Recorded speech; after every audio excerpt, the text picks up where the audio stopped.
ఎక్కువ తినడమో తప్పే, అసలు తినకపోవడం తప్పే. ఉపవాసం చేస్తే ఖచ్చితంగా అల్పాహారం తీసుకునే టైంకి అది మానేసాం కాబట్టి ఒక గ్లాసు మజ్జిగ తాగాలి. ఎందుకంటే కడుపు, ఇందులో పేగులు అవి క్లచెస్లా ఉంటాయి, రంపపు ముళ్ళులాగా. పడాయి ఇంకా పడాయమే, లేకపోతే నిన్ను తింటా అన్నట్టుగా ఉంటాయి ఇవి. అంచేది 8:30కి మనం ఇడ్లీ తినో అల్పాహారం తినే అలవాటు ఉంటే ఆ సమయానికి ఇడ్లీయో దోశ తిను, లేకపోతే ఒక గ్లాసు మజ్జిగ బారాయి, దాంతో సంతోషిస్తుంది, ఈ పూటకి ఇంతే ప్రాప్తం అని. మళ్ళీ అన్నం తినే సమయం వచ్చింది, 2 గ్లాసులు తాగాయి. మరి అన్నం కదా కొంచెం ఎక్కువ ఆహారం, 2 గ్లాసులు మజ్జిగ తాగాయి, ఊరుకో, పాలో మజ్జిగో, కాఫీ టీలు కాదు. మళ్ళీ సాయంత్రం ఏదో కాస్త టీ తాగే అలవాటు ఉంది, మానయ్య మజ్జిగ తాగాయి. రాత్రి 2 పళ్ళు తిని పడుకో, ఇది రోజు ఉపవాసమే.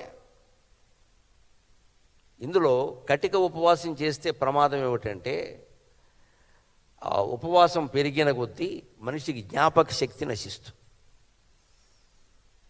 మనకి ఉపవాసాలు ఎక్కువ ఎందుకు చేయమంటారంటే, కటిక ఉపవాసం కాకుండా ఇలా పాలు మజ్జిగో తాగి ఉపవాసాలు చేస్తే క్రమంగా మనస్సులో ఉన్న జ్ఞాపకాలు ఉన్నాయి చూడండి, అక్కడే ఇన్ని లక్షలు దాచా, ఈ బ్యాంక్ లాకర్లో ఇంత బంగారం పెట్టా, ఈ వీడితో నాకు ఈ సంబంధం ఉంది, వాడు నన్ను తిట్టాడు, వీడు నన్ను కొట్టాడు, ఈ భావాలన్నీ మనస్సులో ఉన్నాయి, అవన్నీ క్రమంగా మరుపుకు వచ్చేస్తాయి. ఆ మరుపుకు రావడమే జ్ఞానం. మర్చిపోవాలి, క్రమంగా మర్చిపోవాలి.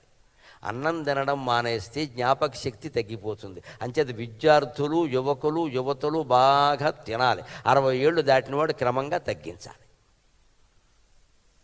ఎందుకని మనకి ఇంకా జ్ఞాపకాలు అవసరం లేదు ఇక్కడ.